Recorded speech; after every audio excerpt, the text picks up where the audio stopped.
evening, everyone. Welcome. My name is Jim Morgan. I'm the virtual producing artistic director of the Virtual York Theater Company. And this is the 18th of the York Theater's Show and Tell series, which revisits notable York productions and brings the people who made them happen back together for a virtual reunion. We've celebrated such shows as Merrily We Roll Along, Closer Than Ever, Enter Laughing, Desperate Measures, Don't Bother Me, I Can't Cope, Lost in the Stars, Anyone Can Whistle, and many, many more. You can find all of these on our Facebook page or on YouTube. COVID couldn't keep us from continuing the celebration of our 50th anniversary, and this series is a great way of doing that. We're delighted to share these shows and the people who created them with you. On Monday, November 23rd, we will revisit Roadside by Tom Jones and Harvey Schmidt, which was a New York premiere we produced in 2001. And we did it again more recently in the Mufties in 2012. Various standalone events are happening throughout the fall as part of our pandemic programming, including our ongoing musical theater training program presentations, the New York premiere of Nancy Ford and Mimi Turk's Blue Roses, a stunning adaptation of Tennessee Williams' The Glass Menagerie, directed by Austin Pendleton, will be presented in early 2021. More news on that shortly. A highlight of the fall season, however, began on November 4th, Broadway's Great American Songbook, a cabaret series hosted by Michael Feinstein, featuring weekly performances from such incredible talents as Ben Vereen, Lilias White, Bobby Creighton, Karen Mason, and George Abood. Kicking off the series was the amazing Alton Fitzgerald White. And coming up this week, beginning on Wednesday, is Mr. Broadway himself, Leroy Reams. Our associate producer is Ricky Kane Larimer, and the director is MAC Award winner Barry Kleinborg. There are still ticket packages available and even bigger savings possible if you are a York Theater Company member. Please join us beginning Wednesday for the next installment of Broadway's Great American Songbook. Please remember that your donations are essential to keeping our pandemic programming going. We want to keep these events free, and to do that, we depend on your generosity. Something else you can do that will help both of us is subscribing to the York Theater's YouTube channel. You will be able to access all of our events simply and easily, and it helps build our audience in today's essential world of social media. So remember, subscribe to the York Theater's YouTube channel. Also, please keep in mind that throughout the program, you can type questions or comments into the chat feature at the bottom of your screen, and we'll do our best to answer them when we find time. The show we are celebrating tonight, Tomfoolery, a celebration of the brilliant satirical songs of Tom Lehrer, was presented in our Mufti series in 2011. Interestingly, this is just before we changed the Mufti format to allow a longer run for each show. So Tomfoolery was rehearsed in 4.5 days and had just 5 performances over that weekend, and then poof, it was gone. We have reunited our brilliant original cast and creative team for tonight's discussion. But first, I'd like you to meet my co-host, Charles Wright, our resident theater historian who is writing a book about the first 50 years of the York Theater, and also happens to be the co-president of the Drama Desk. Charles? Good evening. We're talking tonight about a review, a theatrical form that has been important to the York's history, and a form at which director Pamela Hunt is a master. And tonight we'll see some of Pam's handiwork on tape, performed by a superb 4-member cast. Because reviews tend to be highly topical, they're often hard to revive. But Tomfoolery, the words and music of Tom Lehrer, is the most durable of reviews. This show was created by Sir Cameron Mackintosh and Robin Ray. Sir Cameron, by the way, was the winner in 2002 of the York's Oscar Hammerstein Award. The show consists almost entirely of brilliant, indelible songs by Mr. Lehrer, a major figure of 20th century American culture. He's a mathematician, teacher, authority on musical theater, and of course, he's the witty mind responsible for the Vatican rag, poisoning pigeons in the park, and the Masochism Tango. Back in the Lyndon Johnson era, Mr. Lehrer was a regular contributor to the groundbreaking comedy series That Was the Week That Was on NBC. He stopped performing publicly in 1967. A few years after that, in 1973 to be exact, he quipped that satire became obsolete upon Henry Kissinger's receipt of the Nobel Peace Prize. That much quoted remark led to a persistent rumor that Mr. Lehrer's voluntary retirement from the stage was precipitated by Dr. Kissinger's Nobel. Not so, the singer-songwriter told The Onion in May 2000. I quit long before that happened. I don't have the temperament of a performer. Whatever the reason for Mr. Lehrer's retreat from public view, it's a blessing that during the 1950s and 60s, he wrote and recorded a songbook full of fine, incisive lyrics with catchy melodies. It's not surprising that despite all those years away from the spotlight, he continues to receive accolades. Not too long ago, arts writer Mark Fisher noted in The Guardian that Mr. Lehrer is to piano-based satire what the Sex Pistols are to punk. On this side of the Atlantic, Mark Russell, no slouch himself as a piano-playing satirist, has called Mr. Lehrer the greatest satirist who ever lived. Tomfoolery, directed by Gillian Lynn, played 400 performances from June 1980 to May 1981 at London's Criterion Theatre. The American premiere of the show at New York's Village Gate on Bleecker Street opened in December 1981 and ran 120 performances, a robust engagement for a show at a New York cabaret venue. That production, directed by Gary Pearl and Mary Kite, featured Donald Corrin, McIntyre Dixon, Joy Franz, and Jonathan Haderi. Michael McCormick, cast member of the York's Mufti presentation of the show, was standby for all the male roles in the company. And Michael McCormick is with us tonight. Tomfoolery was part, as Jim said, Tomfoolery was part of the York's Fall 2011 series of musicals in Mufti. Tonight, we get to meet and talk with director Pam Hunt, music director Michael Rice, and all four of the York's cast. So let me turn the floor back over to Jim to get the conversation rolling. Well, let's just do a quick hi from everyone, and then we'll come back and talk to everyone. So, Pam Hunt, say hi. Hello. Okay. Michael Rice. Hello. And tell us where you're talking to us from. I'm talking from my country home in Northeast Pennsylvania. I'm very proud of Pennsylvania today. Aren't you? Yes. Oh, yeah. Yes. Pennsylvania. And Pam? Yes. Where are you talking to us from? I'm on York Avenue, 88th Street, just up the street from you, Jim. Yes. Down in the depths on the 90th floor. The 6th, yeah. Exactly. Yes. Stephanie. I too am on the east side of Manhattan, right here in New York City, where it all happens. Makes my heart beat faster. Sorry. I always think of that old I Love New York with Ann Miller saying that. Yeah. I love that so much. Yes. Ben Liebert. Hi, I'm in New Jersey where nothing great happens at my parents' house. Nothing, Ben, really nothing at all. I mean, it produced me, so I guess it's pretty good. You know. That's pretty wonderful. That's pretty wonderful. There's full service gas. That's true. That's true. I never learned how to pump gas until I went to college. There you go. It's cheap. True. And it's cheaper. Josh Grizzetti. Hello.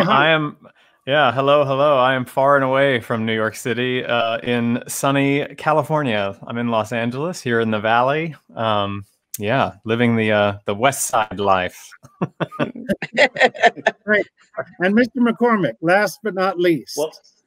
Well, I'm up in the Nutmeg State, Connecticut, in Norwalk. And speaking of on this East Side vibe, I lived at 515 East 88th Street for about 10 years, Pam. Oh my God. Between York and East End. I used to Yeah. go right over to Gracie Shores Park, like at 2 o'clock in the morning, because there were cop on duty opposite at the East River. You know, it was like lovely little area up there. Anyway, I'm in Connecticut now. Yeah. Wow. So Pam, when we decided to do this, I knew you had a history with the show. So and also, as Charles mentioned, you're comfortable with reviews. Not everyone is. Yes, and this, I don't know, was this the first review that we did in the Muftis? No, we had just done the Men Show, which I had done. That's like right. 3 months earlier. Yeah. Yeah. Yeah. We did a whole off-Broadway series. The Mad Show, Oh Coward, Housewives Cantata, Getting My Act Together, and Still Getting My Act Together. And we're still getting our act together. But anyway, back to you, Pam, and why I called you. Why did I call you? What about your history? Well, first of all, it's interesting because I've done the show 3 times. The first time I did it was at Equity Library Theater. Those of you who remember that. And Jack Doyle was in it. I don't know if any of you remember the late John Remy. He was in it. Incredible character actor. And Janet Hayes Walker, we got very nice notices in the Times. Janet Hayes Walker saw that, and that's why I came to the York, and then did forums subsequently. For those who don't know Janet, she founded the York Theater and ran it for the first 27 years. And it wouldn't be here without her. Yeah. So we did it there, and then I did it at Repertory Theater St. Louis, and then the next time I did it was for you. But Tom Lehrer, I know Michael has a bunch of Tom Lehrer stories. When I did it for ELT, I had to meet him. That was the thing. And he came to New York. That would have been like, I don't know, 89, something like that. That sounds right. Yeah. No, maybe. Yeah, I think so. Pam was but anyway, teaching on the teaching post at that I think time, he was teaching, but he came down to the city and we had coffee. Oh, okay. And I'm like, oh, Mr. Lehrer, you know, I'm asking, oh, what about this? What about this? And what he wanted to talk about, he said, Pamela, I think you tap dance, don't you? And I said, yes, I do. And he said, I've taken up the tap. And he wanted to talk about Eleanor Powell. And that's what we had. We talked about old movies, which was just, I mean, it was just so fantastic. I thought, what an interesting thing to have happen. But he was a very amazing person. Very, you know, obviously intelligent. Yeah. He came to see this production. Ours? He did, yeah, in New York, right? Yeah. Yeah. I thought, yeah, he liked it. I knew. Yeah. It was extremely complimentary, but we can get into that. Michael Rice, had you done it before you did it this time? No, I hadn't. I came on board because I had done several productions with Pam Hunt. So Pam invited me along for the journey. But I knew a lot of this material from playing at auditions. You know, this list of songs, especially 15 years ago, this list of songs, you know, you would hear any 10 of them in any given long audition day. They're great audition material. Yes. So no, I've not done it before. Pam invited me along, and I was thrilled. As were we. Now, who in the cast would like to be the next to be grilled? I'm always up for Michael? grilling. I did Masochism Tango, by the way. So Yes, that's You true. did? Yeah. In fact, we have a little. always a nice thing. Yeah, I mean, in terms of Tom Lehrer, because he was around a lot when I did it at the Village Gate, and a lot of times I got a chance to talk with him. He was teaching at the time. He would come down occasionally. That's why I asked you about that, Pam. He was teaching, I think at Charles, is this right? Harvard? Was it somewhere in Boston? I think it was Harvard until he went out to the West Coast and was teaching. Charles, what is that? Did he teach? Are you muted? Can you? Oh, The first mute disaster of the evening. That's okay. On the West Coast, he was at Santa Cruz, I believe. No, but before that, he was teaching in Boston, and that's when we were doing the show at the Village Gate, and that's where he would make the short trip down occasionally to talk to Gary and his wife in terms of directing the show in certain aspects and stuff. And I always just remember him at being like Pam said. I mean, his interests were all over the place. He was like, you know, he had a great, you know, well, he was a great satirist, so he had a great finger on the zeitgeist of everything, you know, and he was always very facile and very quick and in great shape, because that he must have been, what if that was 80, he was what, 60, early 60s at that time, and he was in great shape, you know. And I bet physically he's still in pretty good shape at 92. He's 92, I think, right now. 92, yeah. So yeah, so yeah, I just remembered that about that. And I also remember the craziness of that particular production down there at the Village Gate, which was always a wild thing. And going, and, you know, like, look, being a cover on a show like that was a lot, only in the sense that you always were going on with big solos, and then you had to remember exactly where you were in those company numbers, like Vatican Rag. You know, you didn't want to be, you had to figure out where you were all the time. And I remember the very first time I had to go on for the Alphabet Song, which Josh did great in our production, and Jonathan Hadari had done that.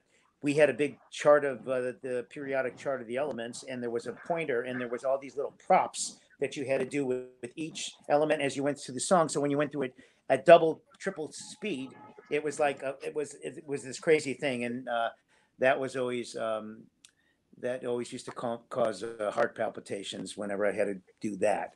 And in terms of our production, we had a great time, but it was like it was a short rehearsal period, guys. Right? I mean, it was. Oh yeah. Yeah. Was quick. And I had done some other.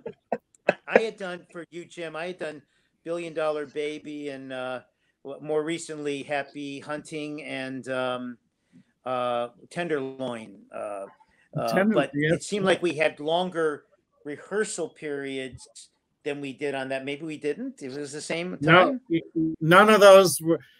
There was a point at number 100 in the Muftis where we changed the format to allow, well, 5 full days of rehearsal and 3 previews and an opening. Yeah, we didn't have that.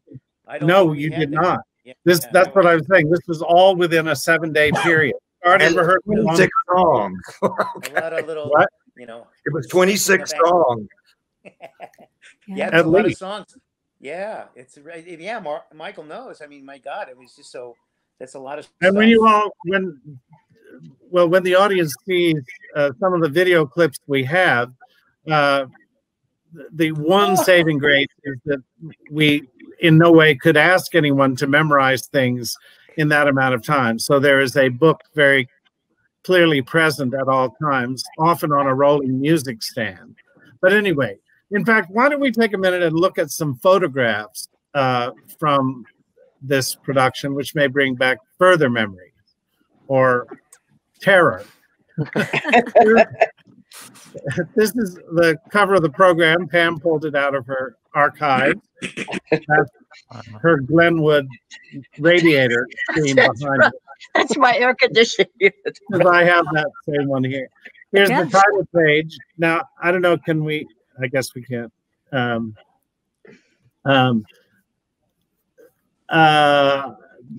But you're all listed. The wonderful lighting was by Chris Robinson, and Jeff Josselson was the casting director. Right. And I'm trying to read the other names, but I can't. So we'll move on. I can, Jim. Chris Catiff was the did the projection design. Did the production? Yeah, thank you, Chris Catiff. And Wyatt Keither was the production manager or technical director. Correct. And Lauren MacArthur, assistant stage manager, and Laurie Amundsen, the production stage manager. Thank you very much. Thank you. We saw. Here we are. Wow. right?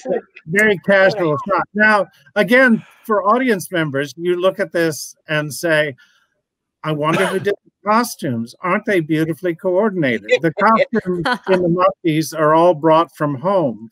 But you look at this and you'd say, someone really tied these together. Look at the two beiges and the turquoise and the blue and the green.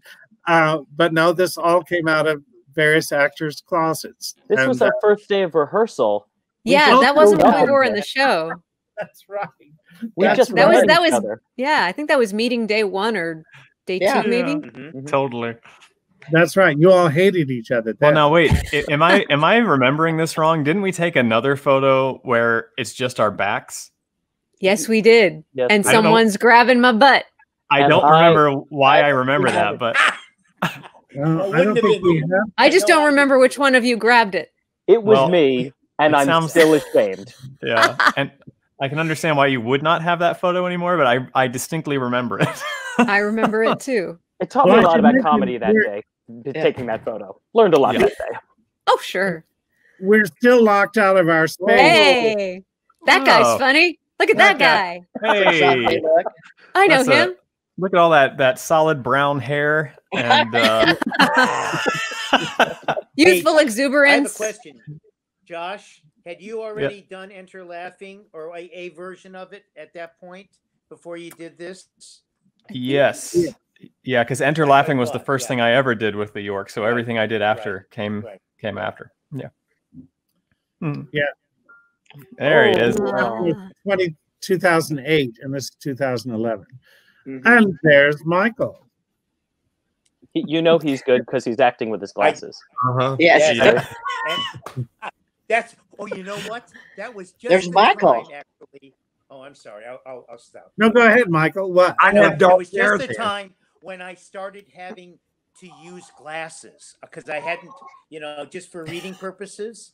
And I was going, oh my God, this is going to be such a pain in the ass because I know I was familiar with the material, but I didn't know it that well. And like on some of the stuff I had to, and I was just going, oh God, this is going to be just torture. And it ended up, and now it's a way of life. but at that time that was the beginnings of having to do that and trying to finesse callbacks if I had to read cold or read something that they threw at you and stuff. I had to have glasses. It was that was the beginnings of it all. So yeah, whatever. At any rate, my favorite memory in that show. Besides doing that, oh, sorry. Go, Steph. I have to tell a story about this picture.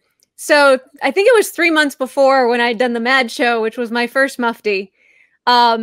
All of the pictures that were taken, I think it was at the dress. I think you had someone taking the publicity pictures at the dress rehearsal. So we were actually performing. And my whole thing is whenever I perform, my face looks like Buddy Hackett. Like all the pictures of me, look like I got the jowls going and like and I never look good in the process of singing. So that picture is staged. Yeah, because it's staged. I went, and just take the picture. Yeah, so that's a big old fake. I'm not even trying to be funny there. I'm just trying not to look like Buddy Hackett. If you Google image me, you will find melting candle pictures of my face. What's weird is if you Google Buddy Hackett, you actually come up. Get pictures of me. That's right. Well, Buddy Hackett is one way to go. And if you're going to be compared to a great comic, well, you could do worse than Buddy Hackett. Have you ever done I Had a Ball? Oh. No, but I'd love to. Look at young Ben. Look at that sweet young boy. Finding my window here. Oh, yes. Find the window, Ben. Right, find your light. Find your light. His life was ahead of him. And now. Ben, was this your first Mufti? Yeah. Yeah. Aww. Yeah. I know. I was Wow. The all skate. Really good shot. Oh, I'm not going to try and identify everyone. But there's the cast and what?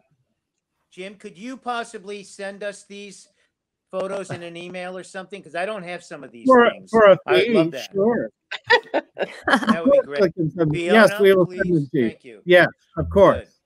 of course. And I know a lot of those people. Wow. Pattern Yes, tights. That'll tell you what year it was. Humana, humana. Humana, humana. Because I'm the girl. Yeah. I remember you had to get up on that piano a couple of times. And Probably yeah. did. We'll see a That's little of right. that later. Oh, that's right. Before we go on with more chatting, let's take a look at one of our video clips. And I should mention that in recent years, we have gotten better about memorializing muftis. We have more time to do it, and we bring in a professional videographer. At this time, we had vague permission from Equity, but we didn't push it. Now it's perfectly fine to archivally video or videoally archive a show. Anyway, so these were all shot by a little camera in the back of the theater. To get a sense of the show, you can do that from it. You often cannot see faces. It's amazing how good the sound is, despite there being no microphones involved and all of that. So I'm just putting that out up front. So here is one of our favorite songs from the show to begin.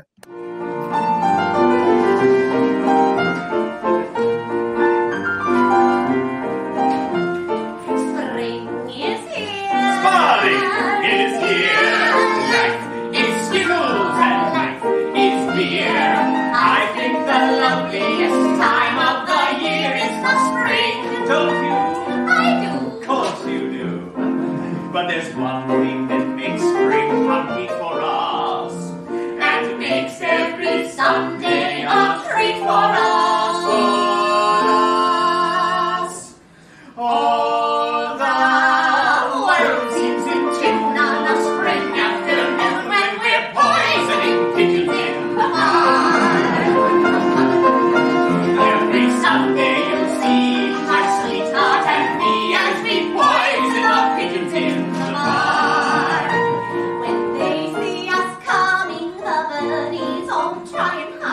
But they still go for peanuts when coated in cyanide. The sun's shining bright, everything seems alright when we're poisoning pigeons in the park. La la la la la la la la. We've gained much notoriety and caused much anxiety in the Audubon Society with our games. They call it impiety and lack of.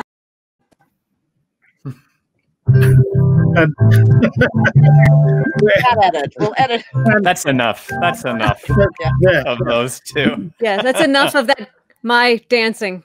Pam, I'm sorry. That's lovely. I'm sorry. Lovely. 4.5 days, folks. Yeah. That was a joy. Amazing. That was such a joy to work with Josh. I came in as a fan. He had just done oh my God, what was the name of the show? We're robbing Mick Jagger's apartment. The something of something. The Knights of Prosperity. I think I was the only one who'd watched it. I did, because I'm like, you were great on the Knights of Prosperity. You had a sitcom and you were we. You were we, and you were fantastic. And I'm like, wow, I get to perform with Josh Cruzetti, because you had also just done, you'd done this the Inner Laughing at the York, and it was really fun. You were game. Oh, I mean, a TV star. You were a TV star. I paid off college is what I did, and then that show died a swift death. Not at the York, Jim. I was going to say, wow. What college you went to? You had a home course, right? I was homeschooled. Yeah. No, but in all seriousness, I mean, Enter Laughing, though, all of my career, that sort of everything that happened after that stemmed from Enter Laughing. So I frequently give credit to the York for how much of an impact it had on my career. So although maybe not directly paid for so many things, but indirectly, the York has had a profound impact on my life and career. So my heart is always here, which is why when they come calling, I always come running. Well, just like this right here, Jim. Thank you. Thank you. Can you tell about your how you met your wife? Well, even that. I met my wife. We were both do doing. That for everyone. Let's see. How'd you meet your wife? We met doing a concert at 54 Below that was in honor of the York Theater. She was singing, with a group, and I was singing some stuff from Enter Laughing or something, and then we became friends. And years later, we ended up married. So even that I owe to the York Theater.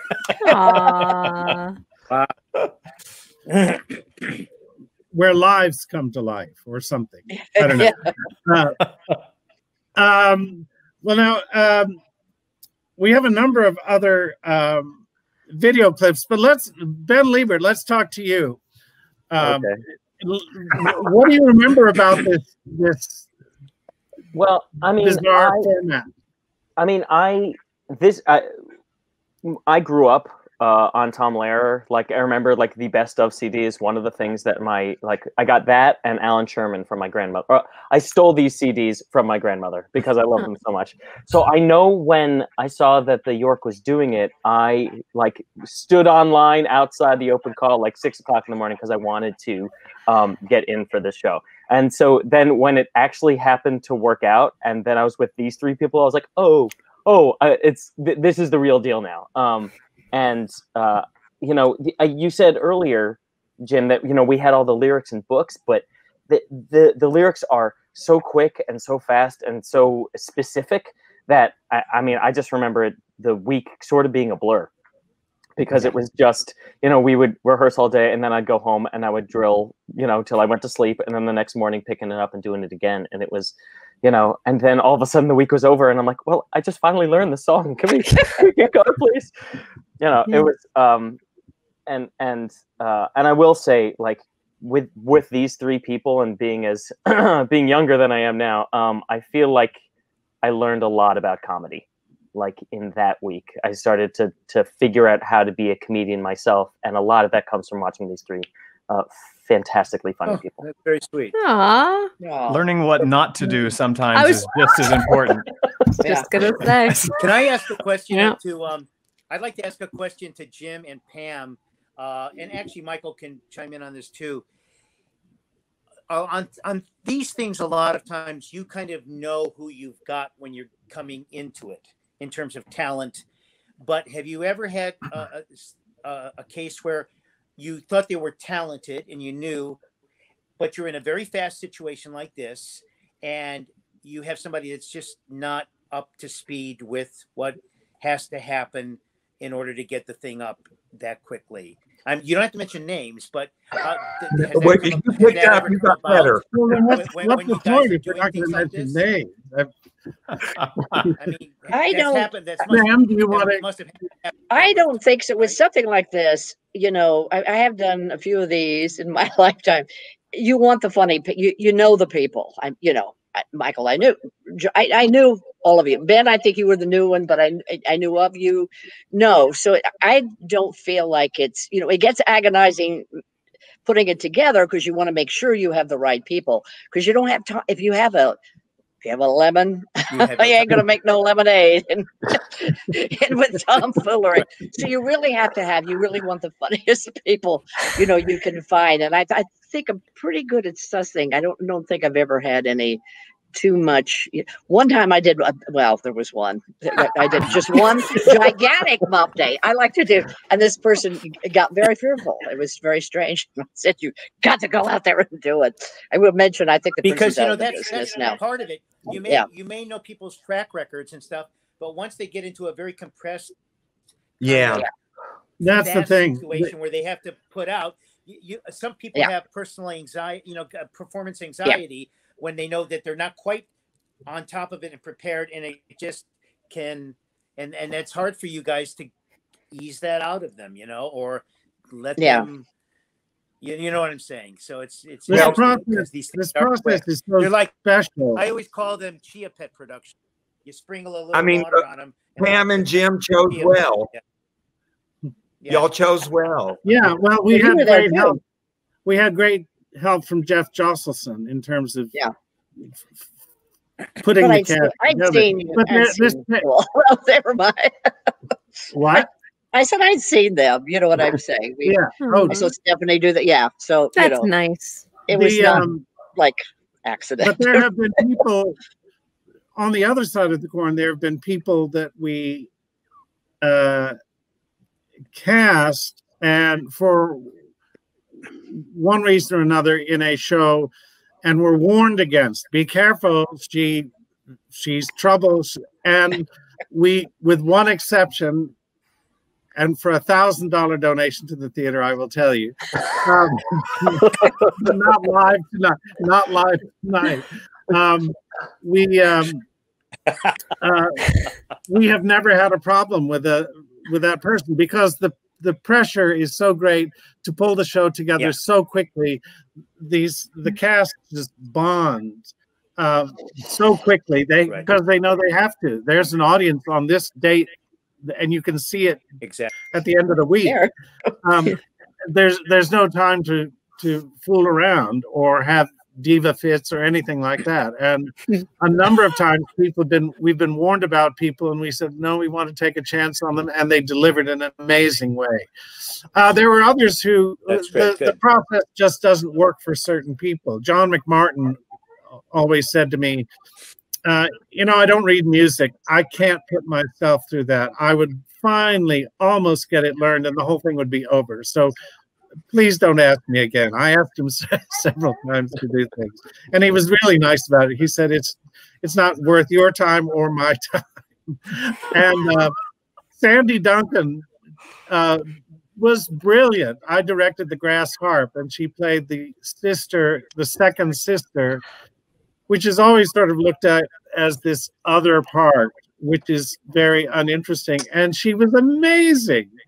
And she made it into something I had never imagined. And Kenward Elmsley, who wrote the book, was working on it with us, and he was blown away. And she said, Jim, I hate this kind of thing. Don't ever ask me again. I hate working this quickly.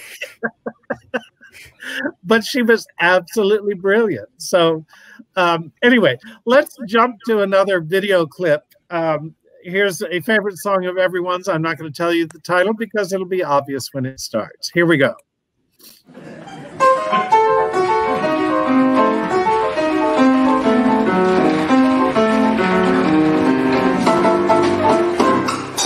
First you get down on your knees, fiddle with your rosaries, bow your head with great respect and genuflect, genuflect, genuflect. Whatever steps you wanted, you have cleared them with the fountain. Everybody says, oh, here it is, doing the bag in a rag. Get in line in that processional, step into that small confessional. There's a guy who's got religion, tell him if your sin's original.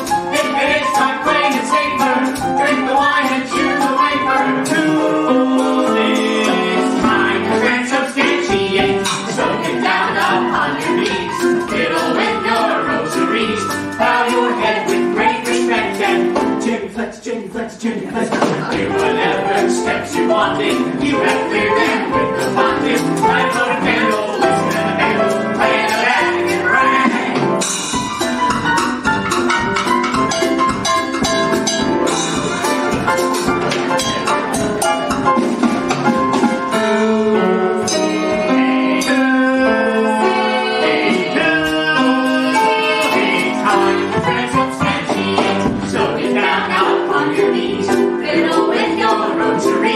Bow your head with great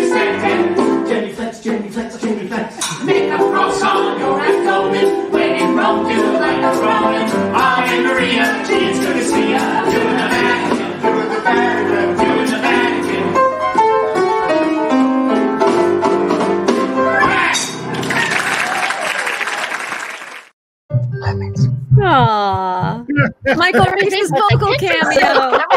Hey, you still got the uke. You got that? I've still got the exact uke was sitting right in the corner of the room. Ah. Was that I your don't idea? really play it much anymore. Was that your idea, Josh, to pull out the uke for that number?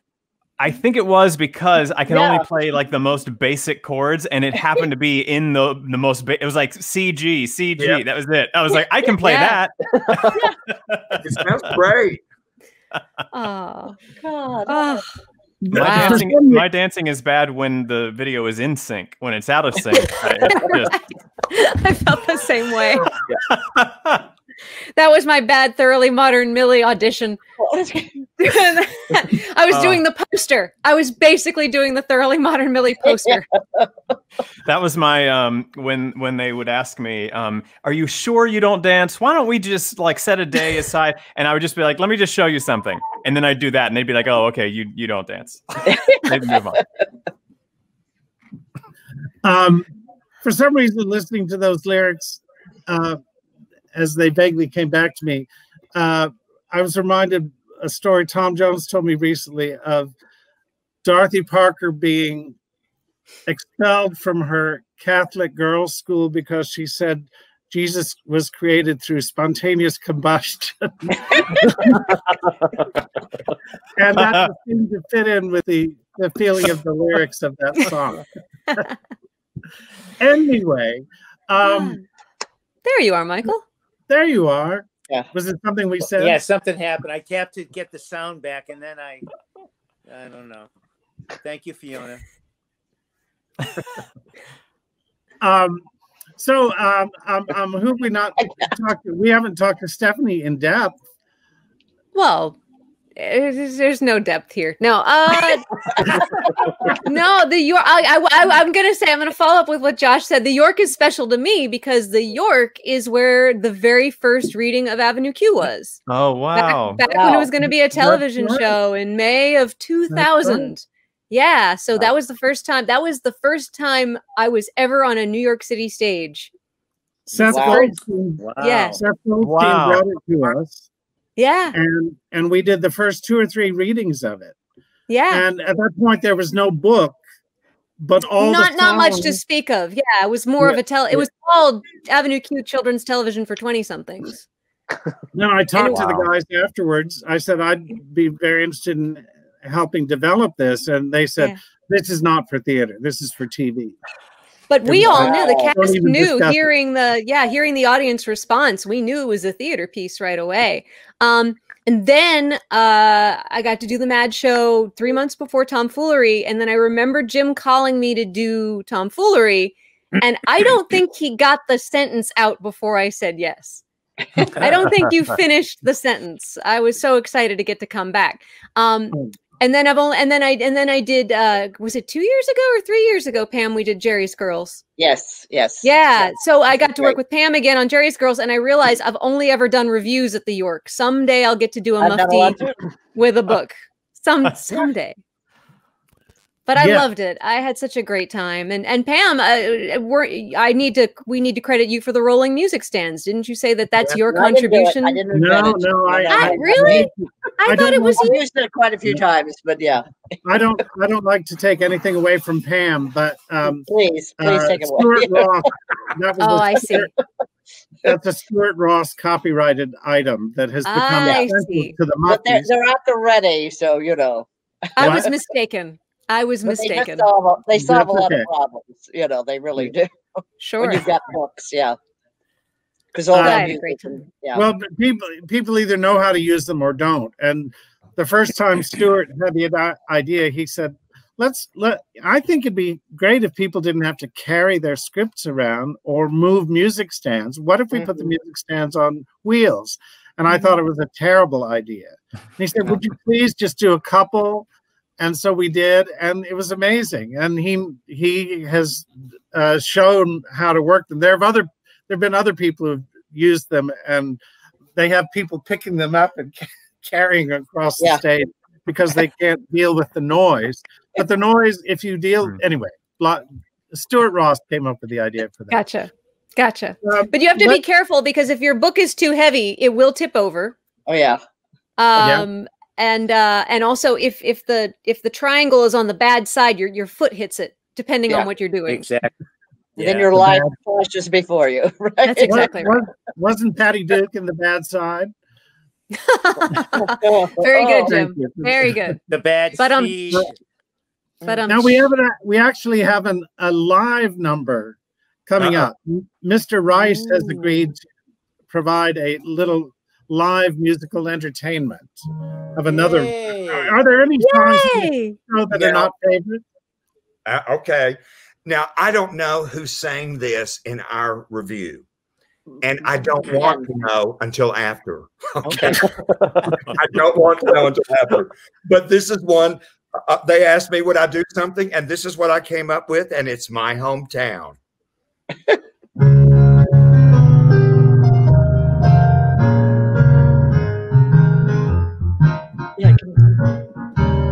I really have a yen to go back once again, back to the place where no one wears a frown, to see once more those super special, just plain folks in my hometown. No fellow could ignore the little girl next door. She sure looks sweet in her first evening gown. Now there's a charge for what she used to give for free in our hometown. I remember Dan, the druggist on the corner. He never mean or ornery, he was swell. He killed his mother-in-law and ground her up real well, and sprinkled just a bit over each banana split. The guy who taught us math, who never took a bath, acquired a certain measure of renown. And after school, he sold the most amazing pictures in my hometown. Here, there's more.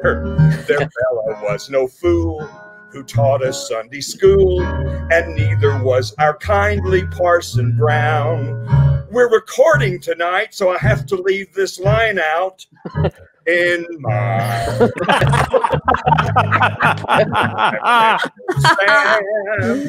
he was a village idiot, and though it seems a pity, it was so. He loved to burn down houses just to watch the glow, and nothing could be done because he was the mayor's son, the guy that took a knife and monogrammed his wife, then dropped her in the pond and watched her drown. Oh yes, indeed, the people there are just plain folks. Everybody in my home.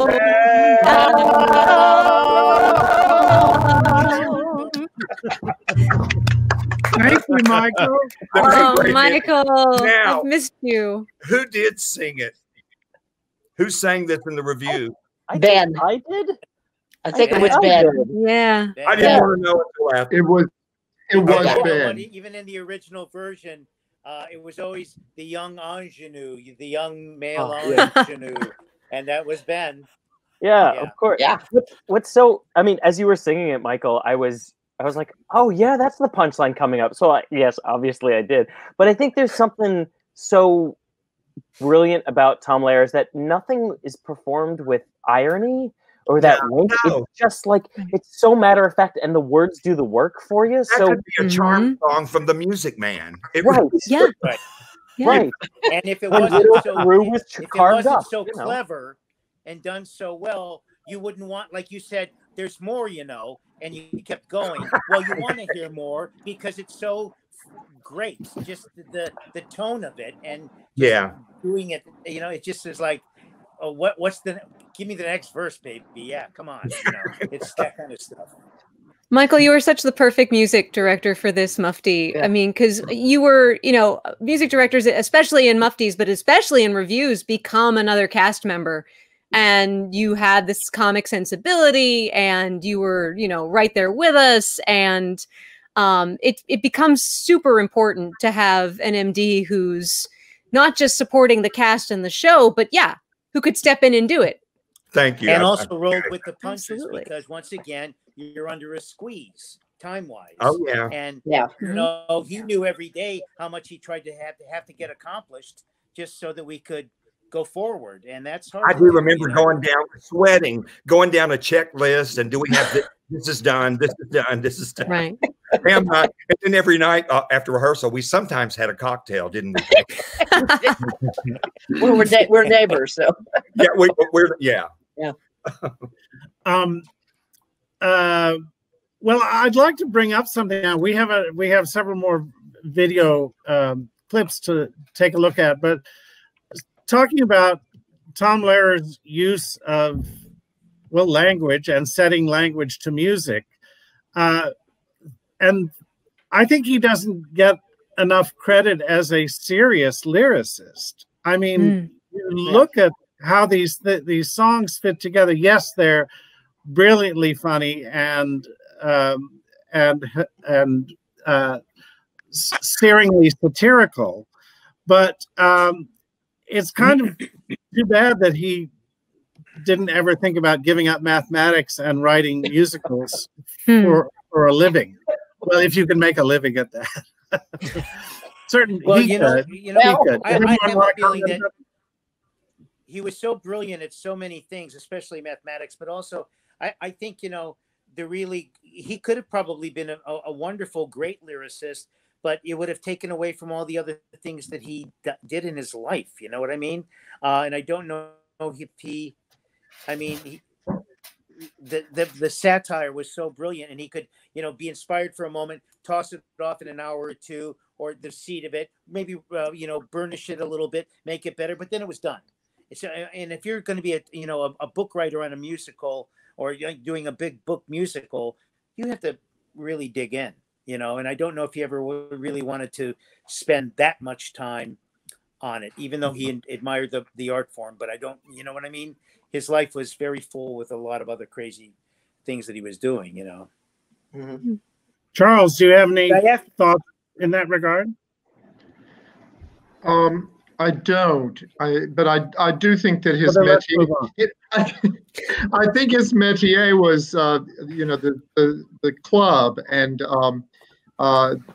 he was a piano singer songwriter, and he also was from that world of the satiric TV in the '60s, writing specialty numbers for both U.S. shows. Like That Was the Week That Was, but also for the David Frost show in the UK. And there was a very kind of collegiate, you know, even as he got older, collegiate spirit to his writing, you know, like that. In the best sense of the word. Yeah. When I was at Northwestern, there was, and Steph knows this too, because we're both Northwestern University grads. Yeah. There was the WAMU show. And there was a lot of like student writers and stuff like that, like the Triangle show and those, you know, and the Hasty Pudding and the Harvard, you know, but there was a great feel of that to always on a lot of Tom's stuff, I felt. Yeah, the standalone song, song, the very review type stuff. Although now WAMU, I don't know if you know, Michael, now WAMU is a book musical. They do. It's crazy, and they have like dozens of writers collaborating. Yeah, but no, you're right. That was a big. Oh, no kidding. And now we used to get stuff from Sheldon Harnick, you know, Larry Grossman, Hal Hackaday, all these guys that were, you know, had gone through the program and you could, as an alumni, you could contribute back to the show if you wanted to. And, you know, they send in stuff all the time. At any rate, I felt like Tom's stuff had that kind of zest and fun and biting that, you know, the best college writers do at an early age, and he carried through. Blah, blah, blah, also just words. He just painted with words. You know, he just carved these songs out of the very best words he could possibly find. And to throw this in, because I lost a connection and I missed some of this, but we were talking about his music and his lyrics. They had great structure. You know, they had classical structure, meter. And so he wrote like a more schooled, you know, composer. He was, I think. So there's that. Yeah. That doesn't hurt. And he was very topical. If he really stuck with it, he might have like matched up with a great composer and being a great lyricist along with a really good composer, and that would have been like, I think, the golden ticket there. If that had ever occurred, I think that would have been the formula. You know? But his interests seem to be topical as opposed to being drawn to broader stories. It was more commentary. And it's not as easy to be topical as one thinks it is. You know, it's just, I mean, we know what's going on in the world, but what people want to hear about, it's not so easy to always pick and choose. Right. Well, it's interesting. I over the last several days kept thinking how appropriate the tone of these songs is for today and what we have been going through as a country. It's interesting to look at him in comparison to Randy Rainbow, who's very much a performer of this time. There's a great similarity there in terms of seriousness of lyric writing acumen, and the ability to make points in a wonderful way. Anyone comment on that? Okay, well. Well, no, you said everything. Yeah, you said it. Very well said, Jim. I mean, when he wrote Werner von Braun, you know, way back. I mean, I don't think did we do that song in our show? Yeah, we did. We did. Yeah. You know, that's as topical and looking back over a recent piece of history as you can get, with a biting satiric edge to it. So, yeah, I mean, you know, Michael, to your point, I guess it is hard, but like if you're a gifted, you know, writer right now, would be a really good time for you to dig your heels in and start after what we've been through just recently. You know, I mean, and if you're a smart guy, you could just have it flowing out left and right after what we've all been through. Yeah. You know, I mean, I remember when we were, because National Brotherhood Week, I felt was like the tune that was the most referential, that was the most that, you know, because when you're building a review, I feel like a lot of things, I feel like the material they chose when they wrote it was a little bit more universal. That number still had some definite 60s references in it. And, but I think what's a testament, you know, because we didn't update it, and I think you could. I think we did. There was someone dancing cheek to cheek. I think it was someone in Obama dancing cheek to cheek, but I don't remember who it was. Oh, I mean, that was the line that we changed. Okay. We did something, but that was the only thing we changed, I think. Great. Incredible that you remember that. I hope I don't know why I remember it. I think because I sang it. It works. Oh, well. I think I sang the line, but I don't remember the full thing. And I think Pam came up, Pam or Jim came up with the new line. I don't know. Desperation will get you there. Yeah. I hope Tom approved of it and is not going to sue us in retrospect. Statute of limitations. Well, you know, he will be watching this at some point. We have another song to share with you all. I love this banter. I'm going to read the intro to this song for those in the audience who don't know it. It's not really easy to hear the opening lyrics, so I'm going to read them just to set it up, and then we'll take it away. The song is Oedipus Rex. From the Bible to the popular song, there's one thing that we find right along. Of all ideals, they hail as good. The most sublime is motherhood. There was a man, though, who it seems once carried this ideal to extreme. He loved his mother and she loved him, yet his story is rather grim. There once lived a man named Oedipus Rex. You may have heard about his odd complex. His name appears in Freud's index because he loved his mother. And now let's. See?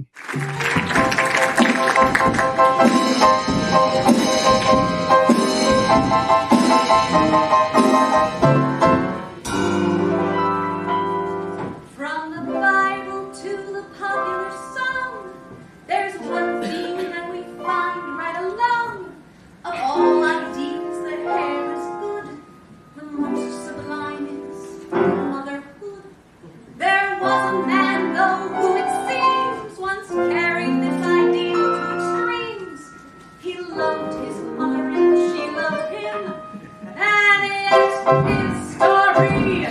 There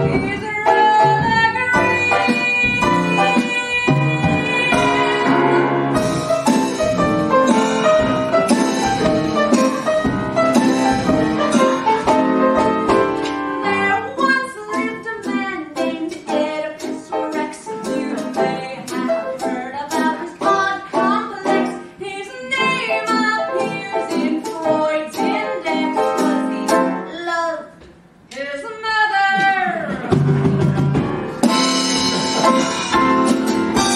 His rivals used to say quite a bit that as a monarch he was most unfit, but still and all they had to admit that he loved his mother.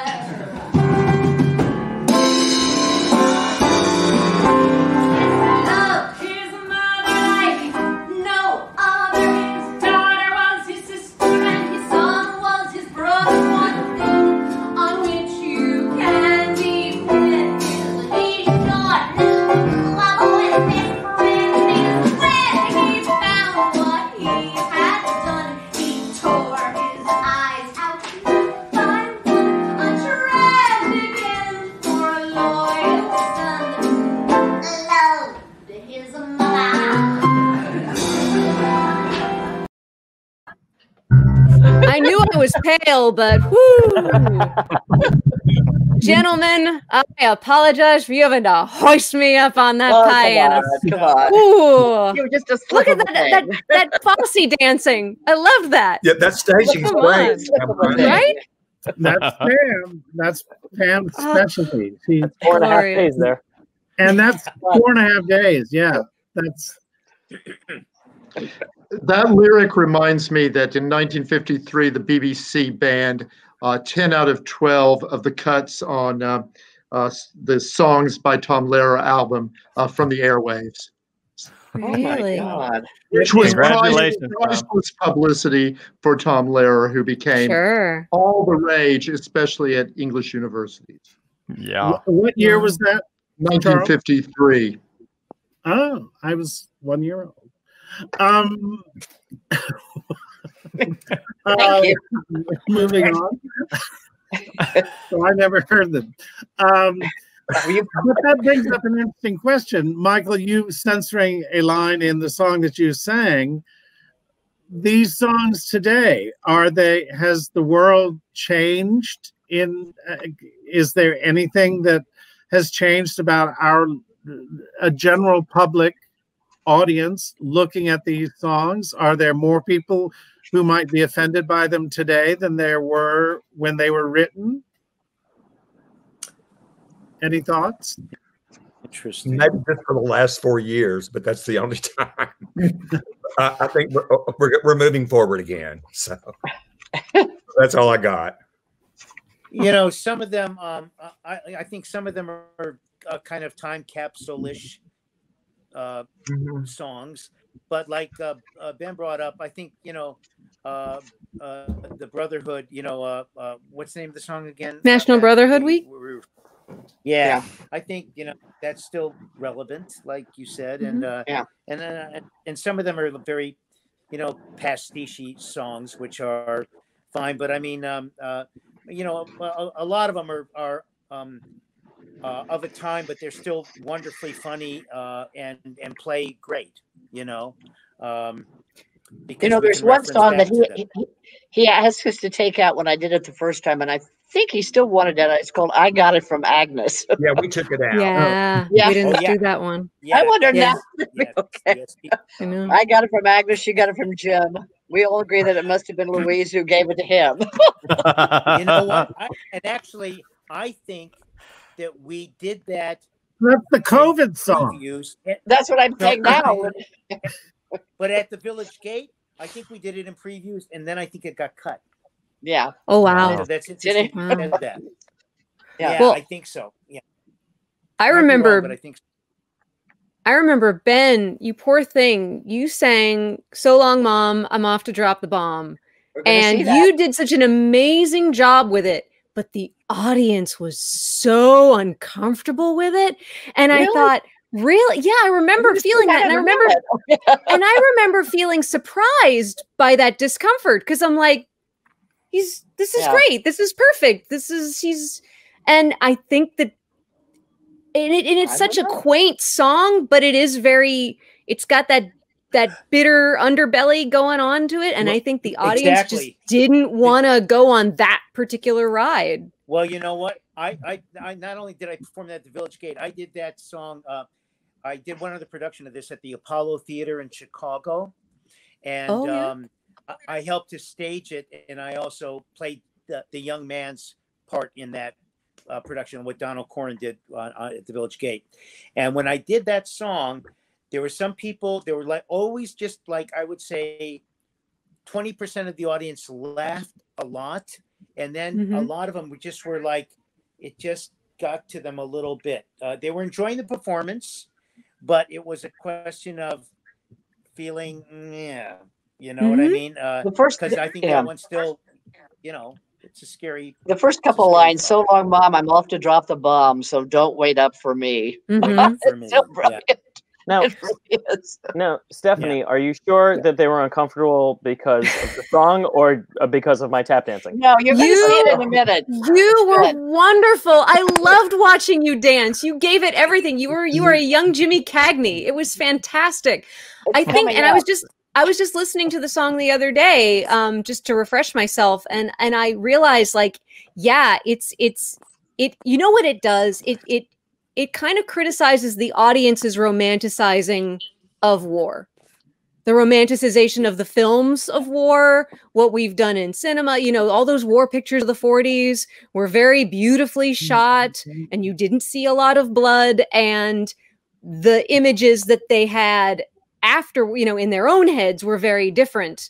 And I think that song, more than others, is an indictment of the audience. I could be wrong in that hypothesis, but maybe that's why. But Ben, you were fantastic. Well, we just happened to have a copy of video this. clip of that song. How convenient. I feel that if any songs are going to come out of World War III, perhaps we should start writing them now. So here then is a typical example of what we might call pre-nostalgia.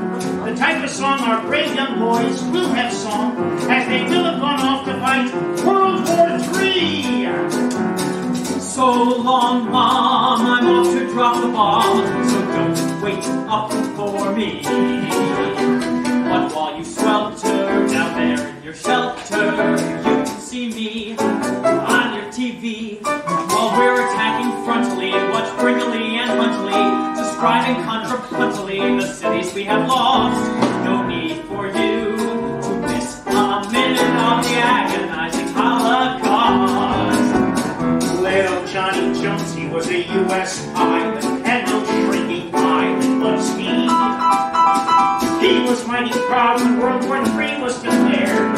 He wasn't scared, no siree. And this is what he said on his way to Armageddon.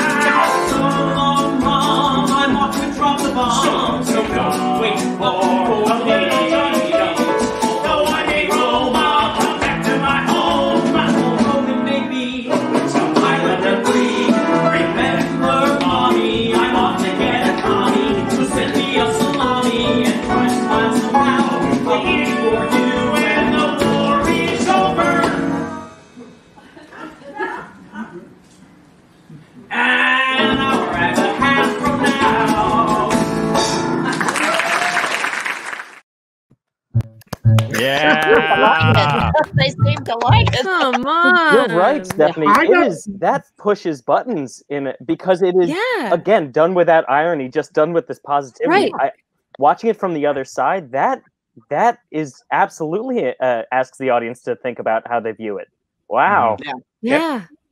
It's all on them.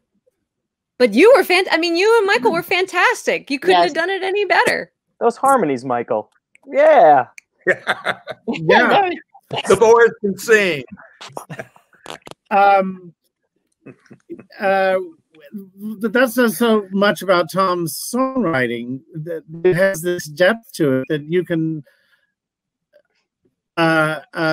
take these things in so many different ways, and either just for fun or with some irony or some real depth that can offend some people. And my earlier question doesn't have to be answered.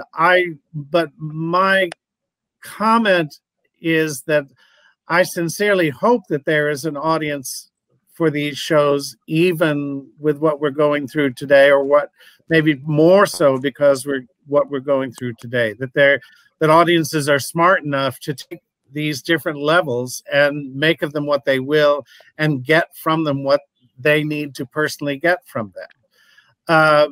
It would be, anyway, I'm not on a soapbox. I just, one of the interesting things, I don't know how many of you know it, Charles, you may have a comment about this, about the news from Mr. Lehrer's office, for want of a better word, that at the beginning of next year, his works are going to go in, he's putting his works into the public domain,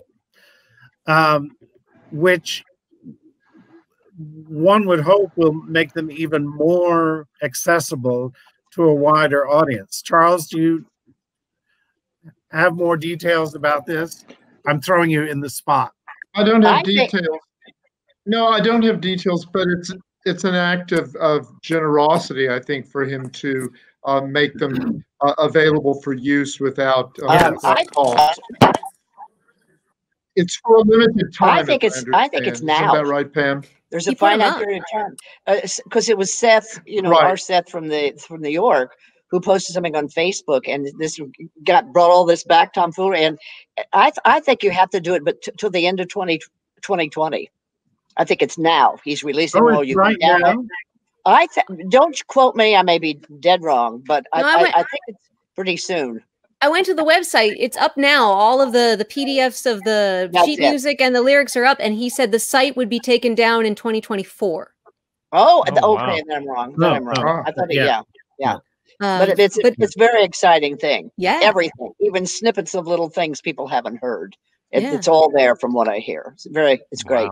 I mean, imagining what other artists are going to do with it. That's what's really exciting, to think about other people's interpretations of it and what they'll do with it, and putting it. They can put it in films. They can put it in their own. People are going to do YouTube videos. People are going to do short films. Right. Well, exactly. Yeah, exactly. That's exciting. Well, the Elements song actually made an appearance on AMC's Better Call Saul. Because one of the characters is David Costable's character, actually, who's a theater guy. His character is this super nerdy chemist, and so they cut away to him, and he's just singing it. He's singing it alone in his lab. I love it. I have to. Can I interject with a little story about Josh? Because Josh we all came and we saw some of the material ahead. But then we come to the first day. Can I tell this story? It was adorable. I know what you're going to tell. Says, okay, well, yeah, okay. I've looked at something, and he said, well, "Let me see this." And he went, "Holy crap!" It was the Elements, and he was like, "Oh my God!" You blanched. It was like, I mean, you were brilliant, but I'm just saying, when you realized what it really was. I was not familiar with most of this material. I think the only song I had known or ever sung before was "Hold Your Hand in Mine," that one, which is very, very polite when it comes to memorization. And and then when I got there on day one, we had 4 days of rehearsal, and they handed me the Elements. I was like, "What?" I remember going home and saying, "Why did no one tell me weeks ago that this was coming?" Like, I don't. Very busy. We did kind of tell you, but I said maybe take a walk. I panicked so hard, and then of course, because you are on book, but at the same time, you can't be on book. It's just it flies so by. Yeah. So, you have to have facility with that. Yeah, you do. Yeah, you do. But anyway, it ended up being a joy, and I love that we did it. But it was terror for a moment. I didn't ever call that panic. And Tom ended up being extremely complimentary of your performance. He said he sang it faster than I did. We have a clip of that. We're saving it for the play out music, so we can do the whole thing. So we will get to that. Our next song is Michael doing the Masochism Tango. And again, because this is no comment about your performances. It's because it was filmed from that little camera in the back of the theater. I just want the audience who doesn't know these to understand some of the opening lines. So here they are. I ache for the touch of your lips, dear, but much more for the touch of your whips, dear. You can raise welts like nobody else as we dance to the Masochism Tango. Let our love be a flame, not an ember. Say it's me that you want to dismember. Blacken my eye, set fire to my tie as we dance to the Masochism Tango. Here we go.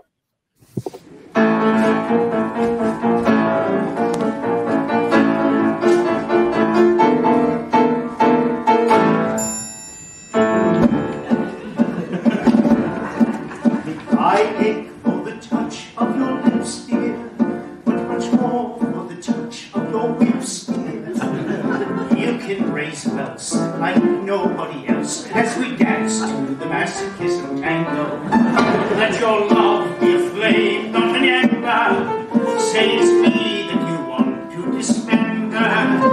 Blacken my eye, set fire to my tie as we dance to the Masochism Tango. At your command, before you here I stand. My heart is in my hand.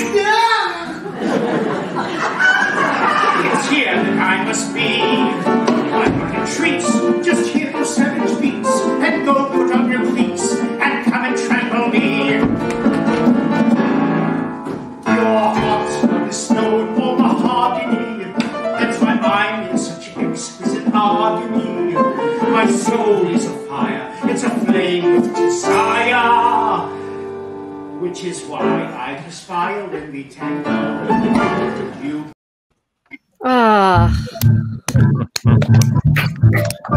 Great. Well, we're coming to the end of our little revisitation of Tomfoolery, and it's so wonderful to spend time with you all.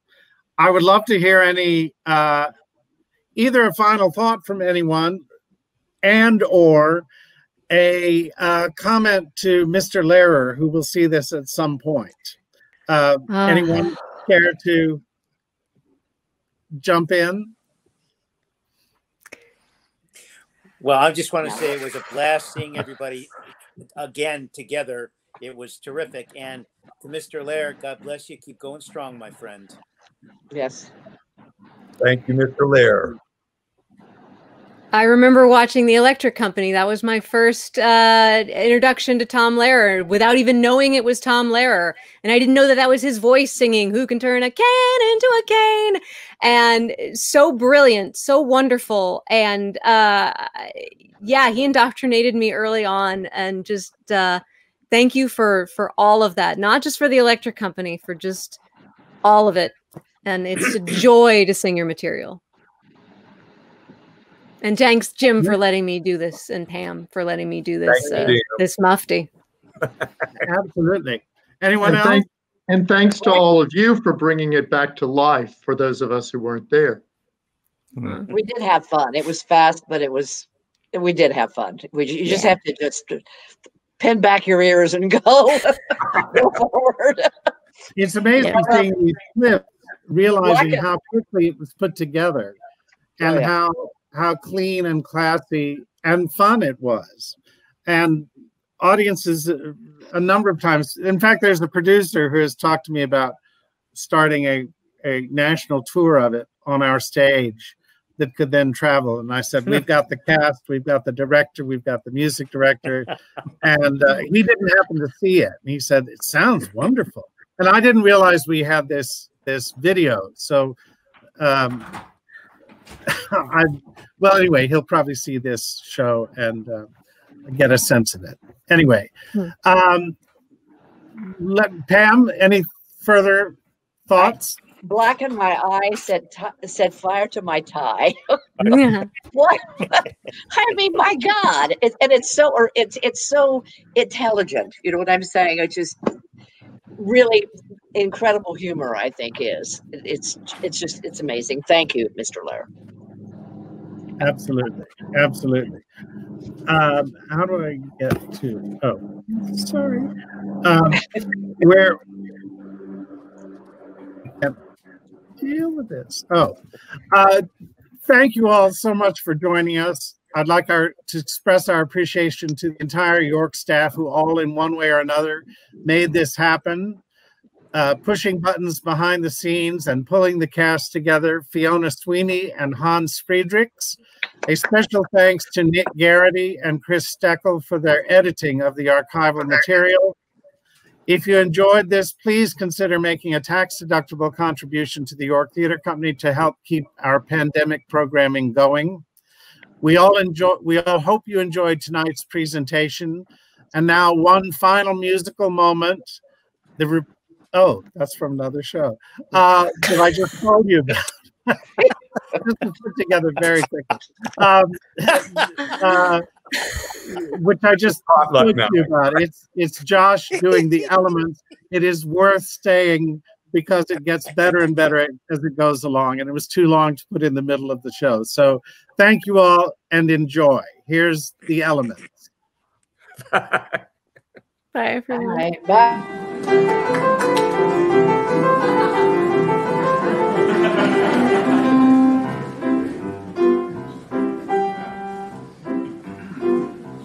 There's antimony, arsenic, aluminum, selenium, and hydrogen, and oxygen, and nitrogen, and rhenium, and nickel, neodymium, neptunium, germanium, and iron, and lycerium, ruthenium, uranium, europium, zirconium, lutetium, vanadium, and lanthanum, and osmium, and acetate, and radium, and gold, and protactinium, and indium, and gallium, and iodine, and thorium, and fullium, and thallium.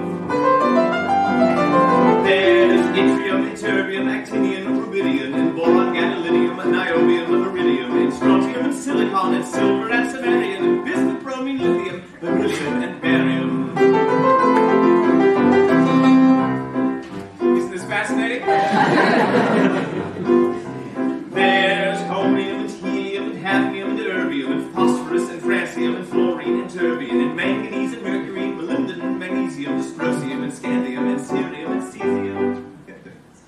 And lead, praseodymium, and platinum, plutonium, palladium, promethium, potassium, polonium, and tantalum, technetium, titanium, tellurium, and cadmium, and calcium, and chromium, and curium.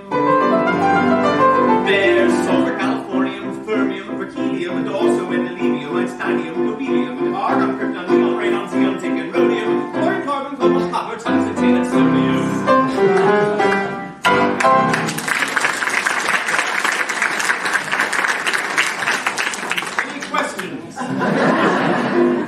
For anyone who didn't catch them all, we will go through the entire list once more. Very slowly, this time you can really let it sink in and savor it. Here we are. There's antimony, arsenic, aluminum, selenium, and hydrogen, and oxygen, and nitrogen, and rhenium, and nickel, neodymium, neptunium, germanium, and iron, and lycerium, ruthenium, uranium, europium, zirconium, lutetium, vanadium, and lanthanum, and osmium, and acetate, and radium, and gold, protactinium, and indium, and gallium, and iodine, and thorium, and fullium, and thallium. There's yttrium, ytterbium, actinium, rubidium, and boron, gadolinium, niobium, iridium, strontium, and silicon, and silver, and samarium, and bismuth, bromine, lithium, beryllium, and barium. There's chromium, and helium, and hafnium, and erbium, and phosphorus, and francium, and fluorine, and terbium, and manganese, and mercury, and molybdenum, and magnesium, dysprosium, and scandium, and cerium, and cesium, and lead, praseodymium, platinum, tellurium, palladium, promethium, potassium, polonium, tantalum, technetium, titanium, tellurium, cadmium, calcium, chromium, curium. There's sulfur, californium, fermium, berkelium, also endelemium, einsteinium, nobelium, and argon, krypton, neon, radon, xenon, zinc, rhodium, chlorine, cobalt, copper, tungsten, tin, and sodium.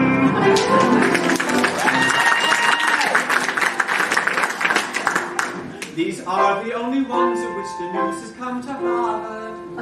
And there might be many others, but they haven't been discovered.